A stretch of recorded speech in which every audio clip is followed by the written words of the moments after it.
Hey guys, how's it going? TJ here with Dead History, and I'm here today with Henry. Hello. And welcome to our very first Declaration of Independence Signer Series video. And today, we're taking a look at the guy behind us. And who is that, Henry? John Hancock. That's right, John Hancock, the very first signer of the Declaration of Independence. Yes. We got some really cool things to tell you about John Hancock. But first, before we get into John Hancock, I want you to do something. Give us a like and a thumbs up. Make sure you do what? What else? Comments and questions, right? Leave all the comments and questions. Hit the subscribe button. There you go. Hit the subscribe button. See, I gotta even get refreshed. So comments, questions, leave them. Give us a like and a thumbs up. Make sure you hit that subscribe button down below. Yes. Because we're gonna get into, in our part one here today, of the fascinating life of John Hancock. Right, Henry? Yep. Pretty cool stuff. Yes. So here we go. Sit back, relax, enjoy, because we're about to get into it. And this is Dead History. Dead History.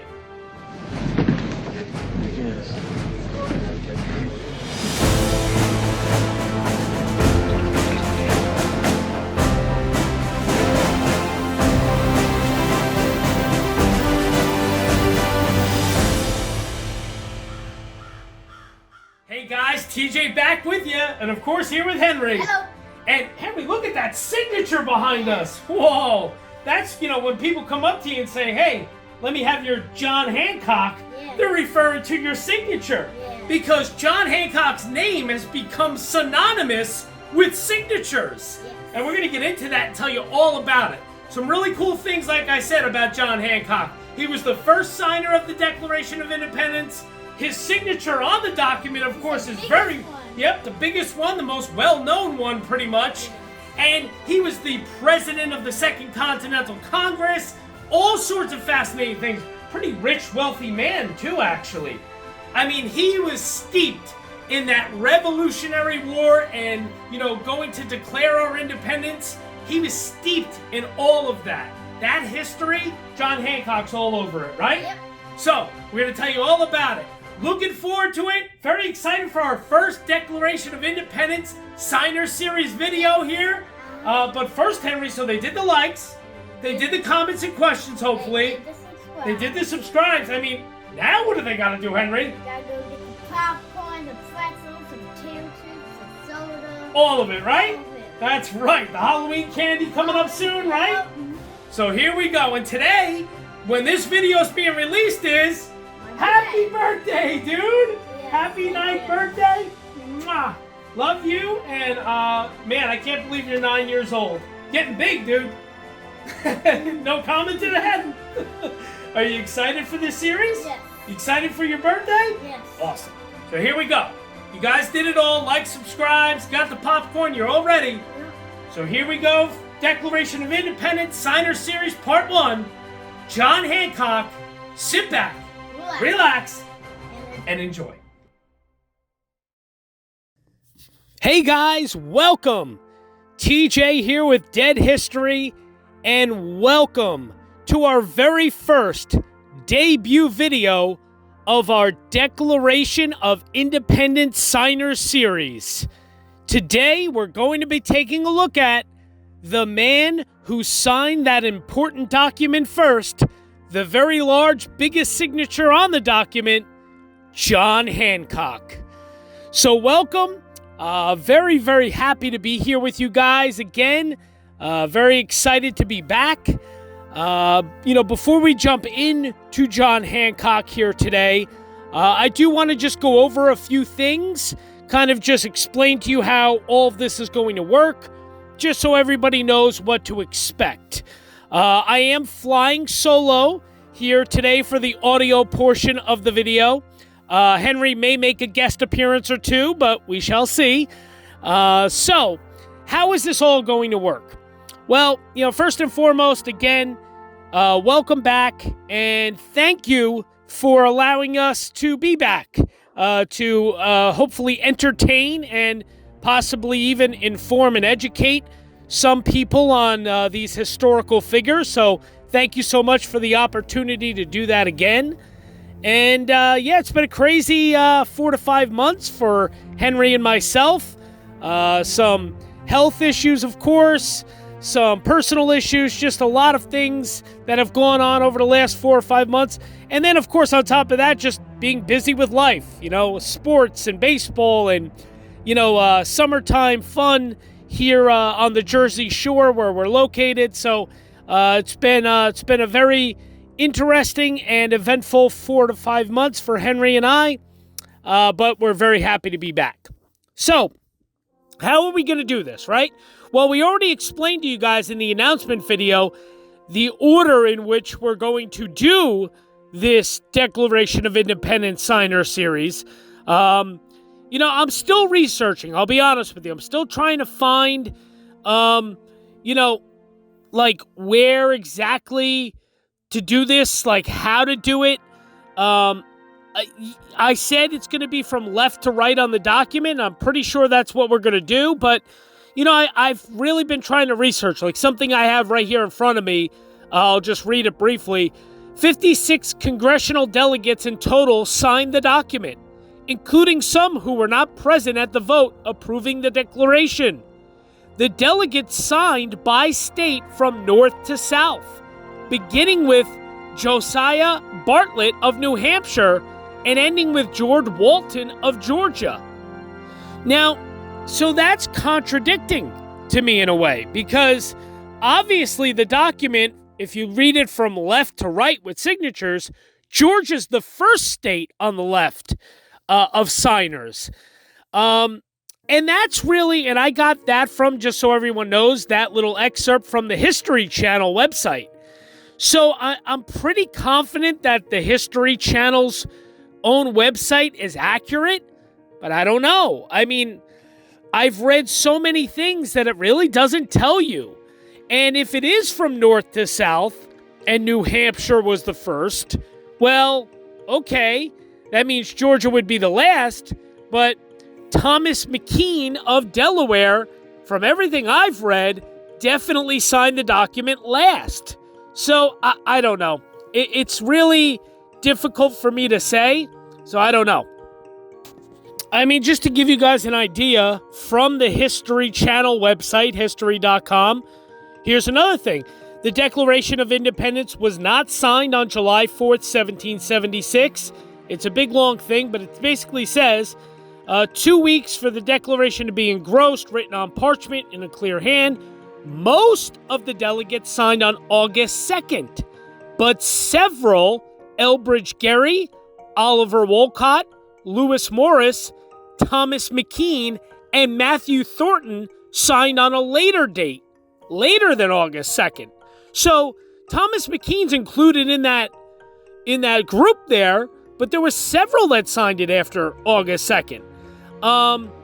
It's really, I mean, it's difficult for me to really say for sure, what, I don't know. And then if you read, so this is actually from the UCF, the University of Central Florida.edu website. So this is another one that you would think is pretty accurate. University of Central Florida is a very large university, a very, well-known and very reputable place. And it says right here on their website, with no FedEx available, the document stayed in Philadelphia until each of the 56 delegates could eventually travel there by horse. It would take 6 months for all the signatures to be compiled. Thomas McKean of Delaware was the last person to sign, possibly as late as 1777. The actual date is disputed, though some copies of the Declaration do not even have McKean's name on them. So, this is my point. I mean, I don't know. It's so hard to say what the order was. Did they actually do it from north to south? Was it New Hampshire first and then Georgia last and then whoever else, this handful of people that, were even later than August 2nd? I don't know. And I cannot find anything that is really concrete. Sincerely concrete. Like concrete, 100% no doubt about it, this is the order they signed in. Even if it was kind of a roundabout, like, okay, look, it was from north to south, but we can't tell you who signed first from New Hampshire or who signed it first from New Jersey. I understand that, but at least if I had 100% no doubt fact that it was this state, then this state, then this state, then this state, then that would be awesome. That's the order I would do these videos in. But on Central Florida University's website, it even says there's disputed the actual date that Thomas McKean signed the document. He definitely was the last one, supposedly, but it's disputed when that was. So I don't know. I think we're just going to stick from left to right, but I don't know. We still have another week to research and see, but John Hancock definitely was the first. John Hancock was the president of the Second Continental Congress, so he's definitely the guy we're doing first, and we're starting off with today. So, without further ado, as they say, let's jump in. Oh, wait, one last thing. As far as where I'm getting all this, I'll be honest with you guys. The Declaration signers, there's some books, there's some biographies. Most of it is very vague. Most of it is not very good. Wikipedia is actually a pretty good source, and it's pretty accurate and reliable when it comes to these guys, so I will be using some things from Wikipedia, but I'm also going to be using other sources, other books that were written over the years. So I'm going to take excerpts from all over the place. So this is not just one source, it's kind of several sources where I'm getting the information on all of these individuals. So, again, without further ado, here we go. Declaration of Independence Series Signers, Part 1, John Hancock. I really should learn to maybe stop for a second and realize that I'm not completely done rambling on. Last quick thing, I apologize, is a lot of people have asked me, will there be two parts for all of these individuals, just like I did with presidents and vice presidents? They all had a part 1, and then the next day released a part 2. I will say this, John Hancock, yes, there will be two parts. Today, which is Tuesday, and then part 2 will be released tomorrow on Wednesday. So, people like Hancock, there will be two parts. People like Benjamin Franklin, I am sure there will be two parts for Franklin. But some of the signers, we may be able to do it all in one video. I'm not saying all of them. I'm just letting you know that there will be some two parts, and maybe there will be some one-parters. So you'll have to see. And lastly, our videos will be released every week moving forward on Tuesdays. So if there's two parts, part 1 on Tuesday, part 2 on Wednesday. But every Tuesday will be the release of our videos for this entire series moving forward, just so everyone knows. All right, now I'm sincerely starting. Here we go. John Hancock. John Hancock was born on January 23rd of 1737 in Braintree, Massachusetts, in a part of town that eventually became the separate city of Quincy, Massachusetts. Hancock was the son of Colonel John Hancock Jr. of Braintree and Mary Hawk Thaxter, widow of Samuel Thaxter Jr., who was from nearby Hingham. As a child, John Hancock became a casual acquaintance of young John Adams, who the Reverend Hancock had baptized in 1735. The Hancocks lived a comfortable life, and they owned one slave to help with household work. So yes, John Hancock's father, Reverend Hancock, baptized John Adams. Pretty cool stuff. Now, Hancock's father died in 1744, which, unfortunately for John, he was still at a young age when his father did pass. His father died during 1744, but his uncle, Thomas Hancock, made sure that he was raised and that he received an excellent education. All the while, John Hancock retained contact with his mother, his brother Ebenezer, and his sister Mary. So when he went to go live with his aunt and uncle, his uncle was Thomas Hancock, as I said, and his aunt was Lydia Henchman Hancock. And his uncle, Thomas Hancock, was the proprietor of a firm known as the House of Hancock, which imported manufactured goods from Britain and exported rum, whale oil, and fish. Thomas Hancock's highly successful business made him one of Boston's richest and best-known residents. He and his wife Lydia, along with several servants and slaves, lived in Hancock Manor on Beacon Hill. The couple, who did not have any children of their own, became the dominant influence on John Hancock's life. John Hancock attended the Boston Latin School, which was operated by John Lavelle, and afterward he attended Harvard and graduated from Harvard in 1754 at the age of 17. The Boston Latin School, he graduated in 1750, and it was a bachelor's degree that he actually received from Harvard in 1754. Upon his graduation from Harvard, John Hancock began to work for his uncle just as the French and the Indian War had begun. Thomas Hancock had close relations with the royal governors of Massachusetts and secured profitable government contracts during the war. John Hancock learned much about his uncle's business during these years and was trained for eventual partnership in the firm. Hancock worked hard, but he also enjoyed playing the role of a wealthy aristocrat and developed a fondness for expensive clothes. Kind of an interesting thing. He liked his fashion, apparently. Of course, like I just said, he gained employment, the mercantile house of his uncle after Harvard. And here's something interesting.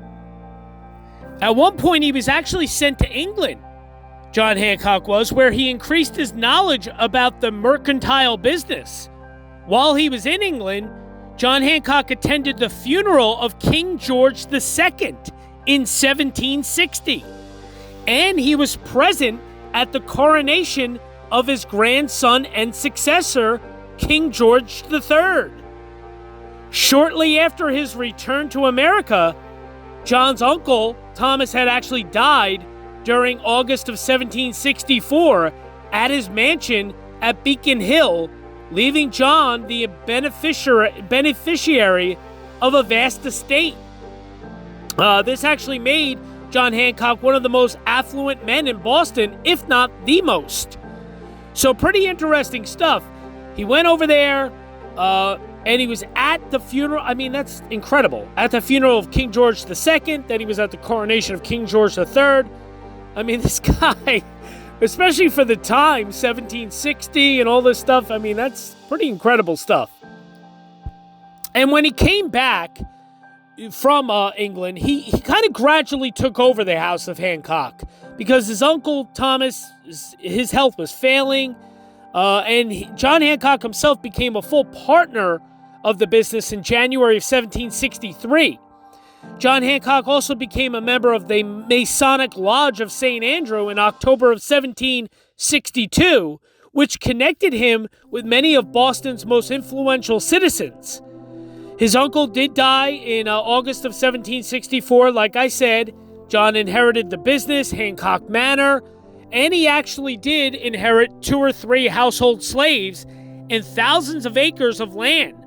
And John Hancock was automatically thrust into being one of the wealthiest men in the colonies. His household slaves continued to work for John and his aunt, but were eventually freed through the terms of Thomas Hancock's will. There is no evidence that John Hancock ever bought or sold slaves. Now, I do want to make sure I'm 100% accurate on that, so I'm going to do a little bit more research. But as far as I can see, John Hancock himself never bought or sold enslaved people. However, he did inherit a few when his Uncle Thomas died. All right, so let's just take a quick, deeper dive into John Hancock and slavery. Actually citing and referencing an article in the Harvard Crimson. This is actually from the crimson.com website. The article is actually entitled, "Here are 5 key findings from Harvard's long-awaited report on its ties to slavery." So it goes through, like, I'm not going to read you everything that's here, but, definitely talks about people who owned slaves that were Harvard alum, and that sort of thing. So the interesting thing, though, is in this article and from this study, there is mention, of course, of John Hancock. And as we learned a little bit ago, John Hancock did attend Harvard and graduated from Harvard. So definitely some interesting facts here. Just to read a few things, it says, and I quote, "Human beings enslaved by prominent Harvard affiliates, compiled by the Harvard and the Legacy of Slavery Project. The enslaver, John Hancock, Harvard affiliations, he was treasurer. Enslaved persons. They actually have 5 enslaved persons here that John Hancock enslaved and owned. They go by the names. Their names were Cato, Frank, Agnes, Violet, and Hannibal. The dates range anywhere from 1764 through 1777. Definitely, I know Cato, he was one of the enslaved people that Thomas Hancock, John Hancock's uncle, owned. And that was definitely one of the enslaved people that John Hancock inherited when Thomas Hancock, his uncle, died. So I know Cato is kind of a more well-known name. I found another article. It was actually under, it's referencing this source called The Founders and Slavery. And it says, here, I'll just read you here. John Hancock was a well-known figure before and during the American Revolution. Served as president of Second Continental Congress, et cetera, a bunch of his stuff that he did. Although Hancock was a patriotic figure and well-known for his signature, there are other aspects about him that not many know.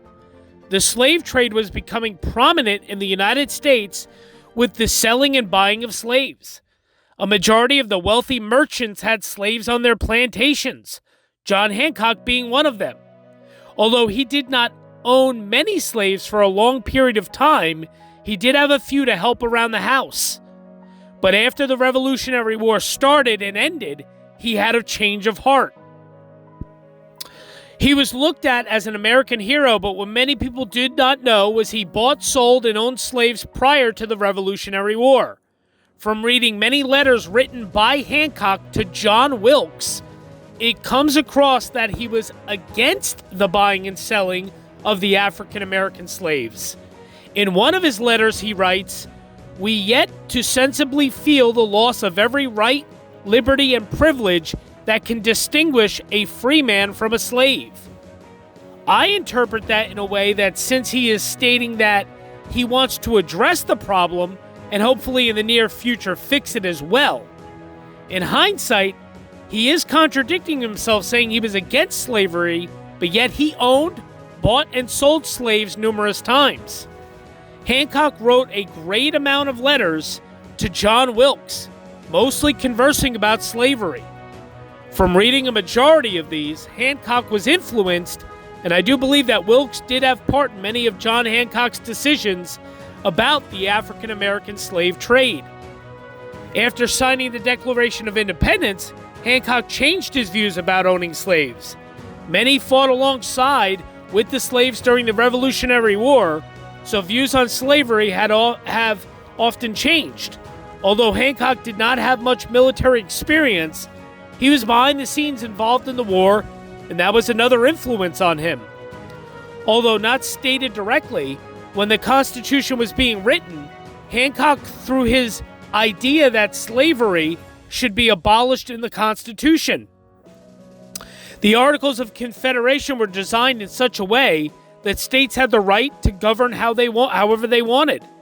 The document does not state anything about slavery, but the opinions on the subject were forming in the nation quickly. When it was time to form the Constitution, the slavery issue showed up during the Continental Congress. Many of the delegates were against slavery, even though they were slaveholders themselves, such as Hancock. At this point, it was more important to resolve this issue than have 3 important states opt out of the Congress, such as Georgia, South Carolina, and North Carolina. There was no set agreement, so the 3/5 compromise came about, which basically stated that if you were a slave, you were counted as 3/5 of a person, and that is how you were treated. John Hancock did not create a law about slavery and abolishing it, but the slaves did become free once the 13th Amendment was passed. So Hancock technically had an input in freeing the African Americans, but although they were free, a law was enforced called the Jim Crow laws. Jim Crow laws, we know about those. So anyone who was anti-slavery had a part in the freeing and the stop to segregation in the North and South and became united. So yeah, that's just a little bit more about Hancock and slavery. Now, the other article and source I found was from the Chicago Tribune newspaper. Students at John Hancock College Prep in Chicago say the school should be renamed because Hancock owned slaves. It's something we really want to fight for, is a quote. John Hancock is best remembered for his sweeping self-confidence and outsized signature, but there's more to the story of the wealthy Boston merchant who risked his life for American independence. The great champion of freedom from Britain owned 2 or 3 slaves, according to the 1980 biography, The Baron of Beacon Hill. That little-known fact is at the center of a battle that's brewing at Chicago's John Hancock College Prep, where students are highlighting Hancock's history as a slave owner in their drive for a new school name. Members of the school's Social Justice Club published an opinion piece in the school newspaper calling for a new name last month. So basically, that's what they're looking to do. John Hancock owned 2 or 3 enslaved black people, including a man named Cato, whom he inherited from his wealthy uncle Thomas Hancock, according to the Baron of Beacon Hill by William M. Fowler Jr. Cato was apparently the last of the 2 or 3 household slaves kept by Hancock, according to the book, which notes that Cato was eventually freed under the provisions of Thomas Hancock's will. The biographer goes on to offer the opinion, it is no special condemnation of John Hancock that he owned slaves. It is merely a commentary on the general insensitivity of the 18th century to the evils of the people trade. It is to his credit that in all of his vast business dealings, there is no evidence to suggest that he himself ever bought or sold enslaved people. The reality is this. From the research I have done, which is not vast, it's kind of a brief research I've done, it's kind of vague. He definitely owned slaves. Again, enslaved persons under John Hancock's quote-unquote ownership, if you will, were named Cato, Frank, Agnes, Violet, and Hannibal. Cato being very well known, and Frank, there's actually a grave site of Frank buried right next to John Hancock himself in Boston. We're going to talk about that later on in part 2. But yes, so he definitely owned slaves. Whether they were all inherited from his Uncle Thomas, not really sure. From a couple different sources, it says that he did not actually purchase and trade slaves himself. They were just inherited slaves from his uncle. But the bottom line is this: John Hancock did own slaves, whether it was inherited or not. He was a slave owner. And yeah, I mean, so obviously we take some things with a grain of salt here about the time period and what was going on at the time and what wealthy people unfortunately tended to do. Does not excuse it. It's absolutely vile and disgusting and horrible and probably the biggest evil ever known in this country.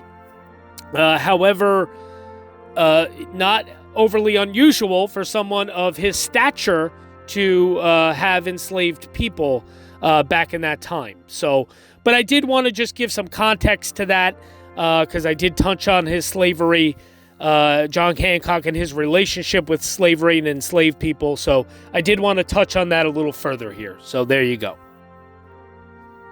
Now, John Hancock's wealth had no effect on his character. He remained a very down-to-earth and was known to have been charitable. However, he greatly expanded his business endeavors and acquired more wealth. John's attire was quite noticeable, and he was described as a gentleman.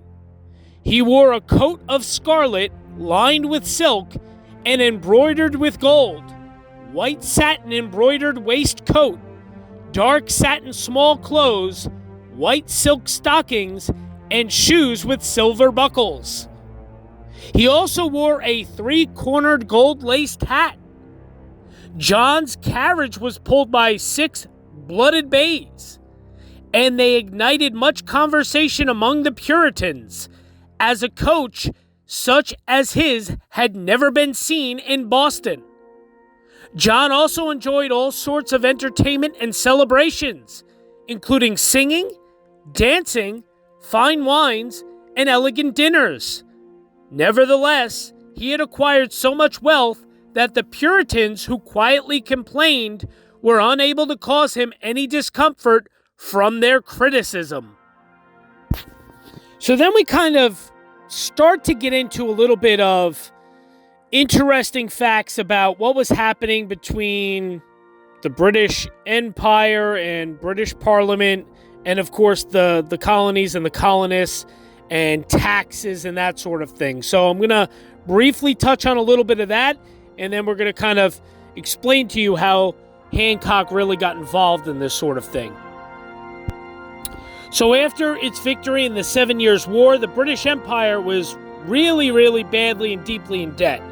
They were basically looking for new sources of revenue, so the British Parliament sought for the first time to directly tax the colonies, beginning with the Sugar Act of 1764. There was an earlier Molasses Act of 1733, but this, the Sugar Act provoked outrage in Boston, where it was widely viewed as a violation of colonial rights. There were several men, such as like James Otis and Samuel Adams. They argued that because the colonists were not represented in Parliament, they could not be taxed by that body. Only the colonial assemblies, where the colonists were represented, could levy taxes upon the colonies.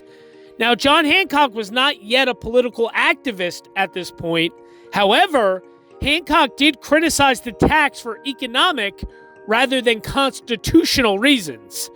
So, it kind of just goes to show the whole, no taxation without representation type thing. You can see how this is starting now, as early as 1764.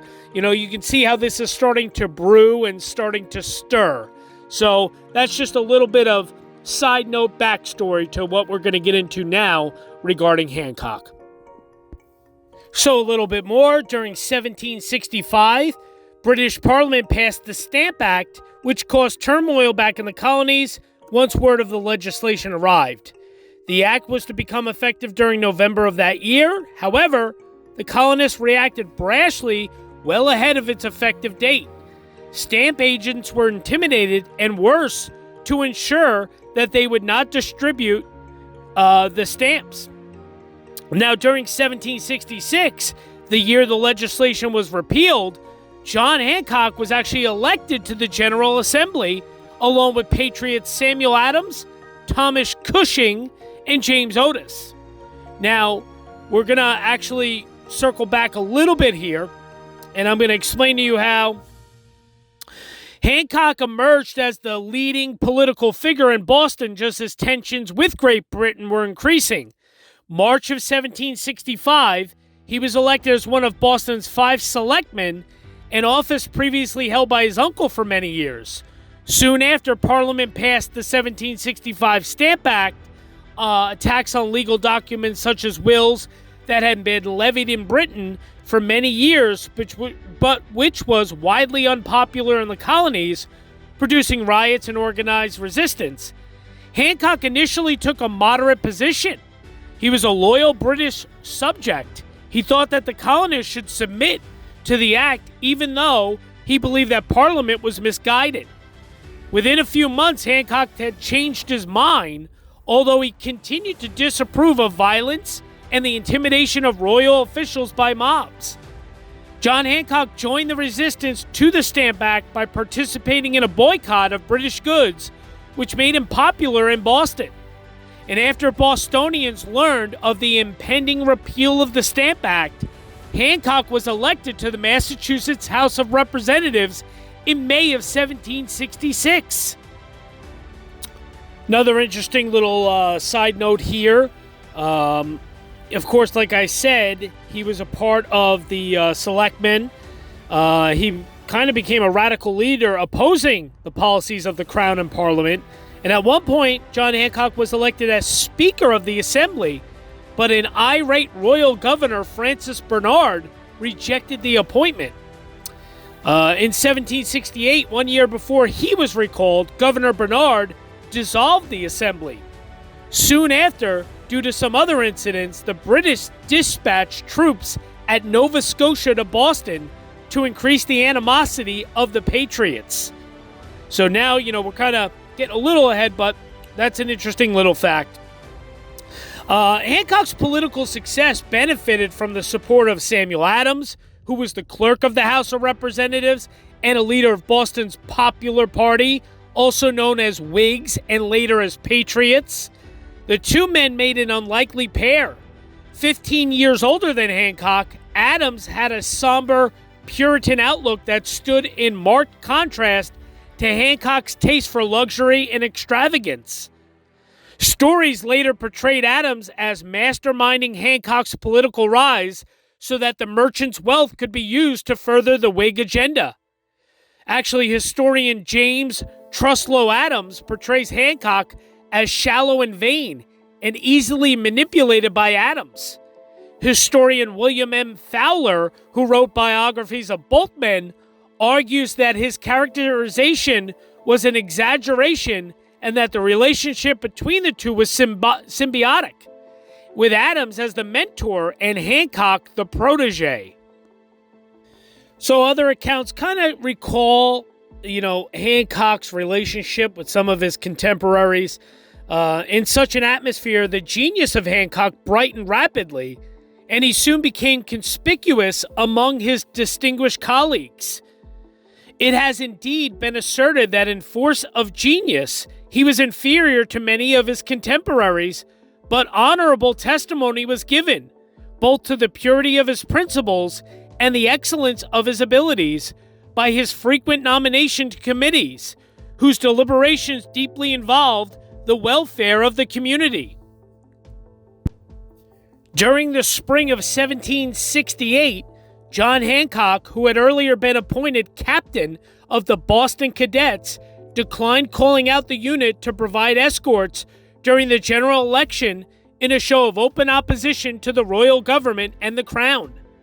For a while, the governor attempted to win over Hancock and even Sam Adams, but neither relinquished their principles to submit to the bribery through offers of advancement. The governor then changed tactics to eliminate his formidable foes.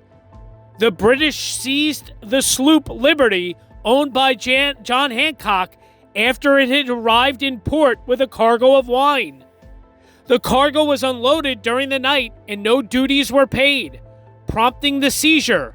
But the Bostonians took action by initiating riots despite facing a British warship, the HMS Romney. John Hancock was accused of making erroneous entries regarding the cargo by the Commissioner of Customs. Just reading some more excerpts from different sources here with regarding this. The arrival of his vessel, which was seized, which was said to be loaded contrary to the revenue laws. The vessel was seized by the custom house officers and placed under the guns of the Romney at that time in the harbor for security. The seizure of the vessel greatly exasperated the people, and in their excitement, they assaulted the revenue officers with violence and compelled them to seek their safety on board the armed vessel or in a neighboring castle. The boat of the collector was destroyed, and several houses belonging to his partisans were razed to their foundation. So really, the way this all started was Parliament. They actually took a different approach to raising revenue, and in 1767, they passed the Townshend Acts. Basically, what it did was it established new duties on various imports, and it strengthened the customs agency by creating the American Customs Board. Because the British government, what happened was they believed that a more efficient customs system was necessary because many colonial American merchants had been smuggling. So that's why all this took place with Hancock's ship. It was pretty, intense. That's what happened. Hancock, he joined other Bostonians in calling for a boycott of British imports until the Townshend duties were repealed. So they took a hold. They targeted Hancock's wealthiest ship. They thought that he may have been smuggling.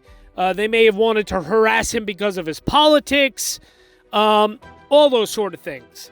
It was actually April 9th of 1768 when they came aboard the Hancock's Lydia in the Boston Harbor.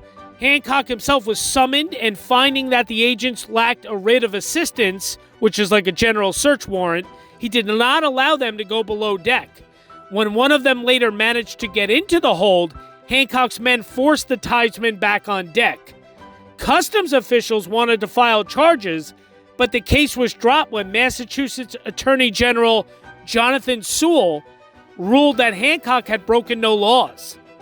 Later, some of Hancock's most ardent admirers called this incident the first act of physical resistance to British authority in the colonies, and they credit Hancock with initiating the American Revolution, which is pretty crazy. So basically, nothing really was found. The proceedings, Mr. Hancock himself was in no wise engaged. He probably condemned them as rash and unwarrantable.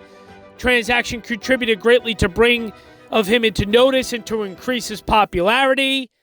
Several similar occurrences served as a pretext to the governor to introduce into Boston not long after several regiments of British troops, a measure which was fitted more than all others to irritate the inhabitants. There was frequent collisions, as you might expect, soon happened between the soldiers and the citizens of Boston, the former of whom were, independent, really. These contentions not long after broke out into acts of violence. There was a lot of things that went on that were leading up to a pretty tumultuous kind of time. And we're going to get into a little bit more here. I'm going to actually talk a little bit more in detail about the ship being seized from another source, just to give you a little bit more contrast. So the seizing of that vessel, it did backfire when the Bostonians watched the Liberty being towed by the British ship and riots broke out. Like I said, riots succeeded in gaining the release of the vessel, and Governor Bernard was compelled to order the officers who oversaw the seizure of the ship to leave Boston. The HMS Romney took the officers aboard and carried them to Castle William, later Fort Independence. The governor used the riots as a reason to bring British troops into Boston, as I just said. John Hancock was arrested, but the charges against him could not be proved. The arrival of the Redcoats during 1768 caused a furor, and the tensions continued to mount. John Hancock, Sam Adams, and others spread the word not to quarter the troops. During 1770, a mob confronted a group of British troops, and during the confrontation of March the 5th, the troops were pelted by stones hidden within snowballs. The soldiers, after being reinforced, still amounted to less than 10 men. The mob continued to instigate and even press their bodies into the bayonets. Finally, violence occurred and 3 of the civilians were killed and 5 others were injured. And of course, this incident became known as the Boston Massacre. So keep in mind, we are talking about 2 separate, events here.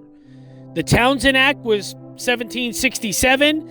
It was in April of 1768 when custom employees boarded Hancock's ship Lydia. And that obviously is where Hancock basically, told the men that they couldn't go below deck. And then in May of 1768 was when they boarded Hancock's ship, the Liberty. And that was with the whole HMS Romney that we're just speaking of. So it was on the evening of May 9th of 1768, Hancock's ship, the Liberty, arrived in Boston Harbor carrying a shipment of wine.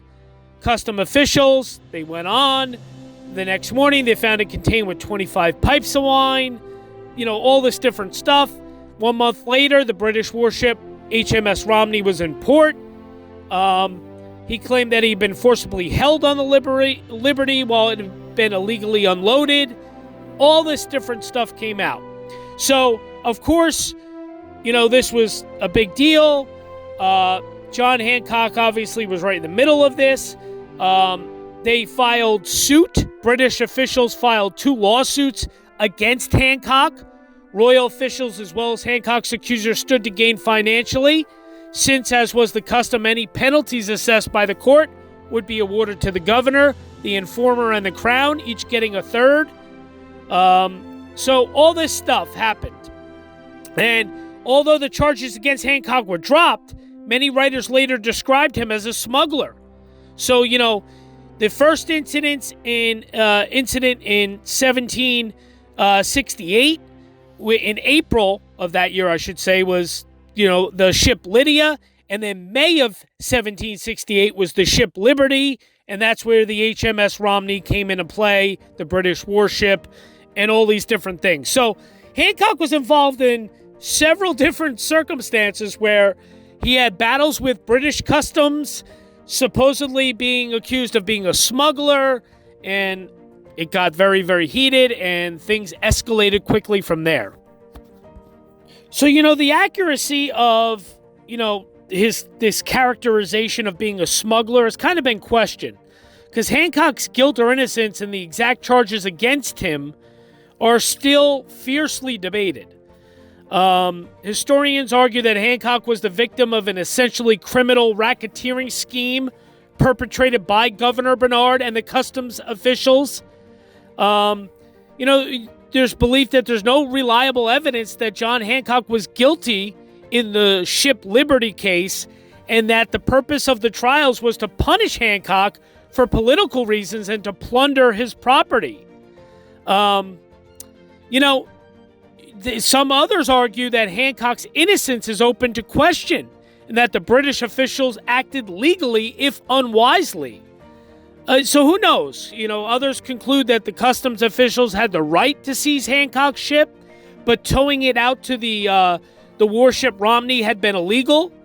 Some argue that the testimony of both sides was so politically partial that it is not possible to objectively reconstruct the incident.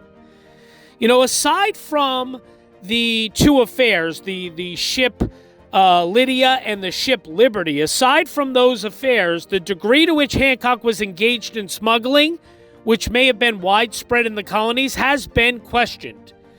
So, given the clandestine nature of smuggling, records are very scarce. If John Hancock was a smuggler, no documentation of this has really been found 100% proven. Who knows? Who really knows? A lot of people say that Hancock was probably engaged in some smuggling, but most of his business was legitimate. And his later reputation as the king of the colonial smugglers is kind of a myth without foundation. That's really what it comes down to when you really read about all these different accounts and everything that, went on during this time. So, now we're going to really start to get into things about the Boston Massacre, and we're really going to start to dive into from the Boston Massacre to the Tea Party. So let's go take a look here at this. So the ship Liberty, that whole affair reinforced a previously made British decision to suppress unrest in Boston with a show of military might. As I said, they basically had a bunch of British troops and ships arrive in Boston. The decision had been prompted by Samuel Adams' 1768 circular letter, which was sent to other British American colonies in hopes of coordinating resistance to the Townshend Acts. Lord Hillsborough, Secretary of State for the colonies, sent 4 regiments of the British Army to Boston to support embattled royal officials and instructed Governor Bernard to order the Massachusetts legislature to revoke the circular letter. John Hancock and the Massachusetts House voted against rescinding the letter and instead drew up a petition demanding Governor Bernard's recall. When Bernard returned to England in 1769, Bostonians celebrated. The British troops remained, however, and tensions between soldiers and civilians eventually resulted in the killing of 5 civilians, as I just said a few moments ago, which was the Boston Massacre of March of 1770. John Hancock was not involved in the incident, but afterwards he led a committee to demand the removal of the troops. Meeting with Bernard's successor, Governor Thomas Hutchinson, and the British officer in command, Colonel William Dalrymple. It looks like Dalrymple. So I believe it's Dalrymple. So Colonel William Dalrymple. I just looked it up. So he demanded to meet with the successor, Thomas Hutchinson, and Colonel William Dalrymple. John Hancock claimed that there were 10,000 armed colonists ready to march into Boston if the troops did not leave. Hutchinson knew that Hancock was bluffing, but the soldiers were in a precarious position when garrisoned within the town. And so Dalrymple agreed to remove both regiments to Castle William. John Hancock was celebrated as a hero for his role in getting the troops withdrawn. His re-election to the Massachusetts House in May was nearly unanimous. So another kind of like an account of that sort of thing. The British troops afterward were removed from the city by Governor Thomas Hutchinson, Bernard's successor. The troops were later defended by Josiah Quincy Jr. and John Adams. 6 of the soldiers were acquitted and 2 others were handed minor sentences. The day before the incident, John Hancock and others, particularly Sam Adams, who became the spokesman, had been designated to speak with the governor to convince him to transfer the troops out of the city, but the governor dismissed the plea. Committee of Correspondence was established at the insistence of John Adams, but John Hancock was unwilling to serve, thinking the action to be too insolent.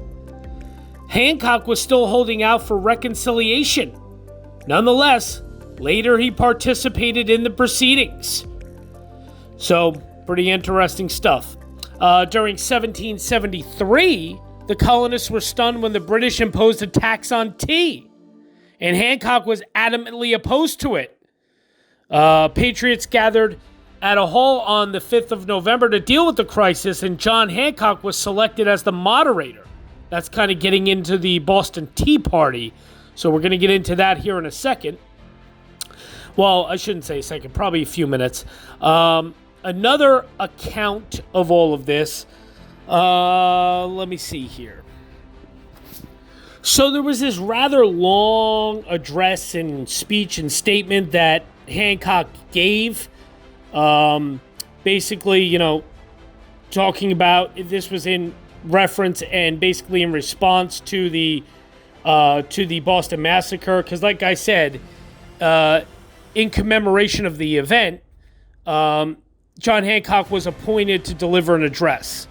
So basically, he gave this very long address, obviously totally just talking about how terrible this was and the Boston Massacre was just unnecessary and that sort of thing. Previously to this address, doubts had been entertained by some as to the perfect patriotism, basically, of John Hancock. People were like, is he really, with us? It was kind of up in for debate at that point. It was said that the governor of the province had either by studied civilities or by direct overtures endeavored to attach him to the royal cause. The manners and habits of John Hancock had not a little contributed to the malicious imputations. His fortune was princely. His mansion displayed the magnificence of a rather than simplicity of a republican. Gold and silver embroidery adorned his garments, and on public occasion his carriage and horses and servants emulated the splendor of the English nobility. So, all these things, the public, some of the colonists, some of these patriots at the time, they were kind of questioning, was John Hancock really on our side? Because his wealth and his prominence and his appearance didn't really say so. So there was definitely some question about that. But, the sentiments expressed by John Hancock were so explicit and so patriotic, especially in that address that he gave. It convinced even the most incredulous and a renovation of his popularity. So basically people started to believe him again after he gave this address. I'm not going to read the whole address. It's very long. Probably take me 4 or 5 minutes just to read it. So you can always look it up. I'm sure you can find it somewhere if you're interested in hearing what he had to say. So after Parliament partially repealed the Townshend duties all the way back in 1770, Boston's boycott of British goods ended. Politics became quieter in Massachusetts, although tensions remained. Hancock tried to improve his relationship with Governor Hutchinson, who in turn sought to woo Hancock away from Samuel Adams' influence. In April of 1772, Hutchinson approved Hancock's election as colonel of the Boston Cadets, a militia unit whose primary function was to provide a ceremonial escort for the governor and the general court. In May, Hutchinson even approved Hancock's election to the council, the upper chamber of the general court, whose members were elected by the House but subject to veto by the governor. John Hancock's previous elections to the council had been vetoed, but now Hutchinson allowed the election to stand. John Hancock declined the office, however, not wanting to appear to have been basically coerced by the governor. Nevertheless, John Hancock used the improved relationship to resolve an ongoing dispute. To avoid hostile crowds in Boston, Hutchinson had been convening the legislature outside of town, and now he agreed to allow the general court to sit in Boston once again to the relief of the legislators. Hutchinson had dared to hope that he could win over Hancock and discredit Sam Adams. To some, it seemed that Adams and Hancock were indeed at odds, and when Adams formed the Boston Committee of Correspondence in November of 1772 to advocate colonial rights, John Hancock declined to join, creating the impression that there was a split in the Whig ranks. But whatever their differences were, John Hancock and Sam Adams came together again in 1773 with the renewal of major political turmoil. They cooperated in the revelation of private letters of Thomas Hutchinson, in which the governor seemed to recommend an abridgment of what are called English liberties to bring order to the colony. The Massachusetts House, blaming Hutchinson for the military occupation of Boston, called for his removal as governor. You know, the reality is that John Hancock and Samuel Adams, they really did have a lot in common. They were both sons of clergy, they both attended Harvard, and they both became important players in the Boston attempt to cast off British rule. Let's not forget that after the Revolution, they both were governors of the Bay State of Massachusetts. Samuel Adams succeeding Hancock to the office when Hancock eventually died. But still, they resembled the modern-day odd couple, and that even though both of them came from prosperous mercantile families, John Hancock succeeded immensely at the art of making money, while Samuel Adams was a colonial whose, one expertise was political speech-making. So in that regard, Sam Adams did quite well, for he often penned the fiery rhetoric that rallied many Bostonians against the British occupation of Boston. But they kind of were a little bit of an odd couple, and they were, I guess at times, kind of had a up and down relationship and friendship, so kind of interesting. So more trouble followed Parliament's passage of the 1773 Tea Act. And on November 5th, John Hancock was elected as moderator at a Boston town meeting that resolved that anyone who supported the Tea Act was an enemy to America. John Hancock and others tried to force the resignation of the agents who had been appointed to receive the tea shipments. Unsuccessful in this, they attempted to prevent the tea from being unloaded after 3 tea ships had arrived in Boston. In the Boston Harbor, I should say. John Hancock was at the fateful meeting on December 16th, where he reportedly told the crowd, "Let every man do what is right in his own eyes." John Hancock did not take part in the Boston Tea Party that night, but he approved of the action, although he was careful not to publicly praise the destruction of private property. So it is very interesting because one account says that he wasn't actually involved in the Boston Tea Party that night, but then I read another account where it says the vessel, the Dartmouth, arrived in Boston Harbor on November 28th. On the following day, it was decided that the cargo should be sent back to England. It was decided to place a watch to ensure no tea was uploaded, and John Hancock was quick to volunteer for the duty, saying, "I should be willing to spend my fortune and life itself in so good a cause." Meanwhile, 2 other vessels laden with tea arrived. With 3 ships in the Boston Harbor, the Patriots moved to end the problem and simultaneously switched from passive opposition to active resistance. On December 16th of 1773, the Sons of Liberty, disguised as Mohawk Indians, advanced to the wharf. The Patriots, including John Hancock, boarded the vessels and dumped the tea into the harbor without interference by the British, taking the resistance into a state of open violence. During March of 1774, the British retaliated with a series of bills known as the Intolerable Acts.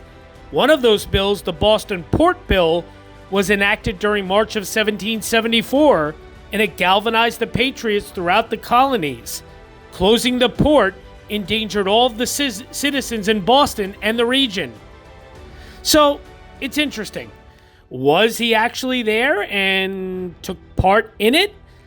Well, one account says no, that he was just involved in basically rallying the troops, so to speak.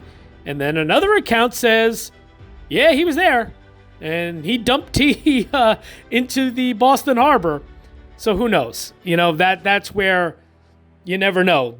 What's the actual truth? I'm not quite sure. Over the next few months, John Hancock was disabled by gout, which troubled him with increasing frequency in the coming years.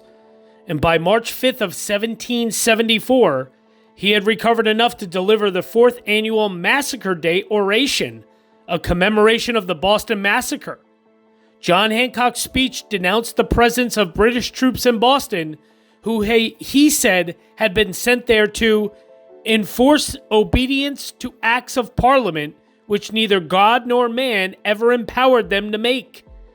The speech, probably written by Hancock in collaboration with Sam Adams, Joseph Warren, and others, was published and widely reprinted, enhancing John Hancock's stature as a leading patriot. During August of 1774, British General Thomas Gage, the governor, successor to Governor Hutchinson, called for the General Court to convene at Salem. However, the tension in Massachusetts had risen to uncontrollable limits, prompting him to cancel the session of the House.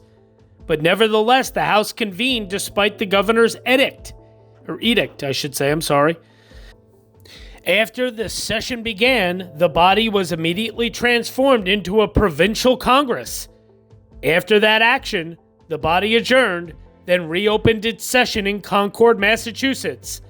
The members elected John Hancock as their initial president.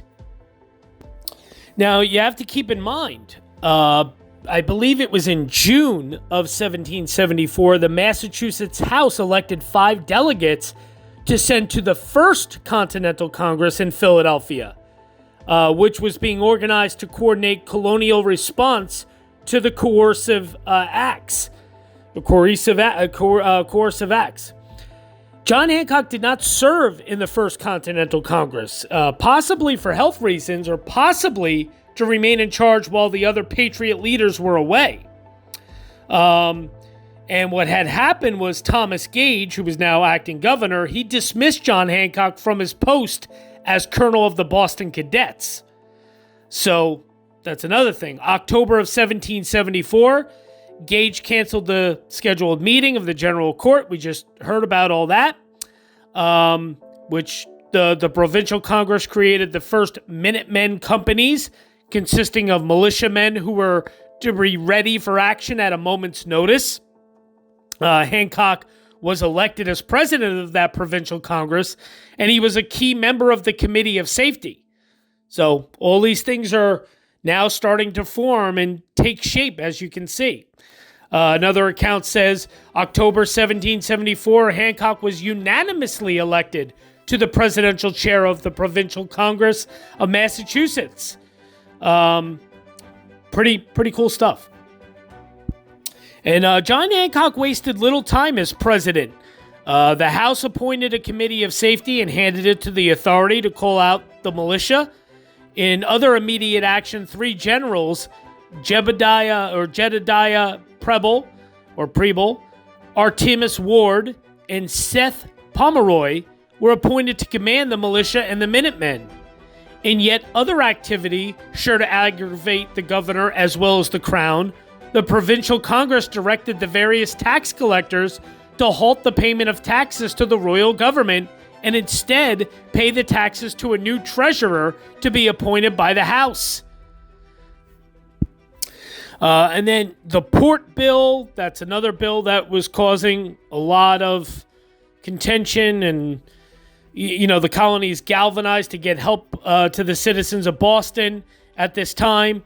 And then in November of 1774, the Provincial Congress called for raising 12,000 militia and Minutemen.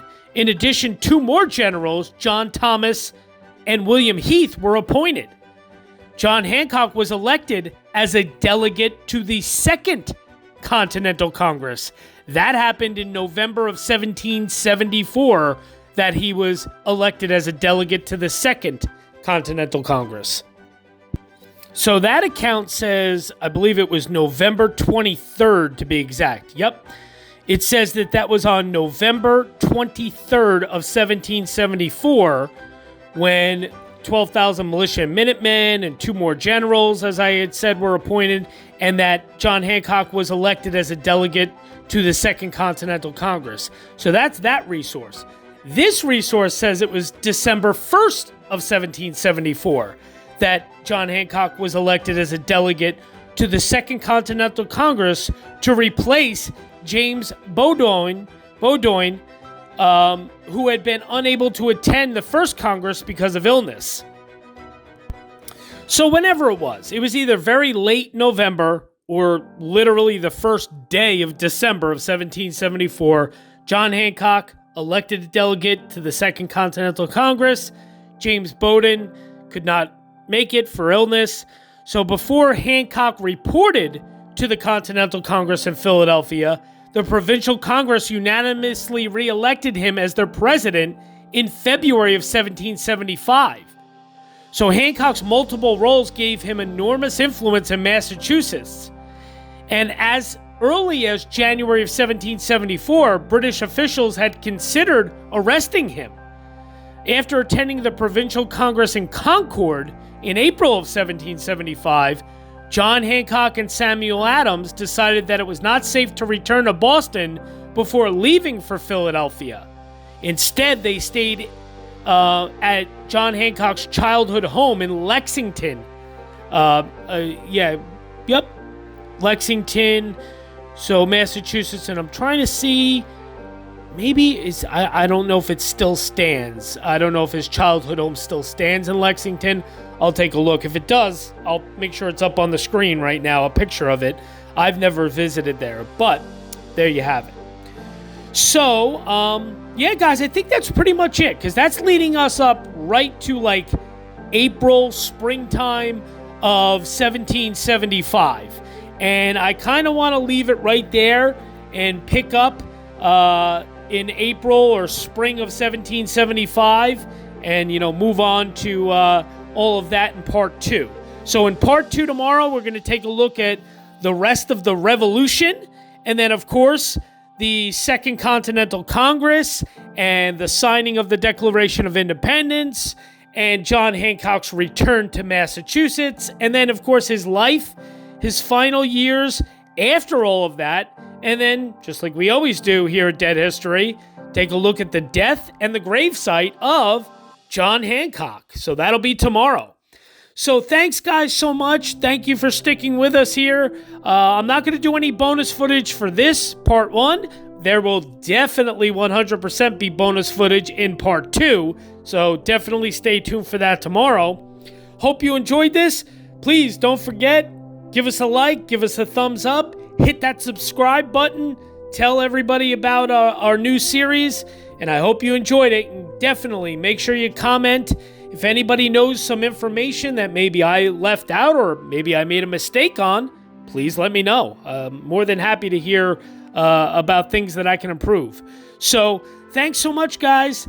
Very excited about part 2 and the conclusion of our first Declaration of Independence signer in this Declaration of Independence signer series, John Hancock. Thanks, guys. See you tomorrow. Bye-bye.